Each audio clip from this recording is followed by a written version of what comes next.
Hi everyone, this is Kurt, and this is our first example of a program that uses pointers that passes an argument into a function. So this program is about swapping two numbers that will be input by the user. So for our first code, we have the function swap, and as you can see, its parameters is a pointer num1 and num2. So the purpose of this function is to swap the two numbers that will be input by the user. So moving on to our int main, we have two int variables named input1 and input2. So here, first we will ask the user to input the first number and it will be placed into the input1. And then the second number will be placed into the input underscore 2 variable. While these codes only prints out the values of input1 and input2 before swapping. So to swap the two numbers, we will call our function swap with its parameter address of input 1 and address of input 2. So we use this ampersand or address symbol in input 1 and input 2 since in our void swap or in our function swap, we have our parameters pointer 1 and pointer 2. So what will happen if we use the address symbol is that the address of input 1 and input 2 will be referenced to the pointer num1 and num2.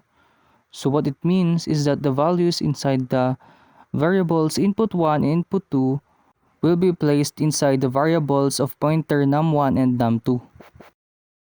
While this next codes only prints out the numbers after swapping the two input values. So let's run the code.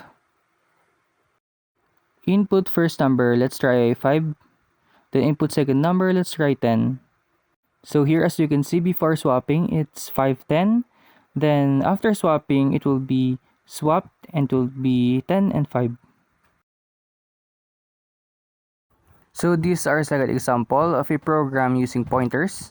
So this program is about squaring a number and finding its address. So here as you can see, we have a void function named square, and inside the function, you have a parameter int x. So the purpose of this function is to square the number that will be input by the user. Moving on to our int main, we have two int variables named pointer and num input. So first we will ask the user to input a number that will be squared, and the input will be stored in the num input variable. Next, our pointer is equal to the address of num underscore input. What this means is that the address of the num input will be referenced to the pointer, meaning it will be copied. So as our user input a value that will be squared, we will now call our function square, which will be responsible in squaring the number. Here as you can see, our pointer variable has a pointer symbol, the asterisk, meaning the value of pointer, not the address, will be referenced to the int x inside our parameter in our function, while the next code will print out the address of the pointer. So let's try to run the code. So let's input 10 as the number that will be squared. And here as you can see, it is squared and its address is shown. So that's all for this video. Thank you for watching.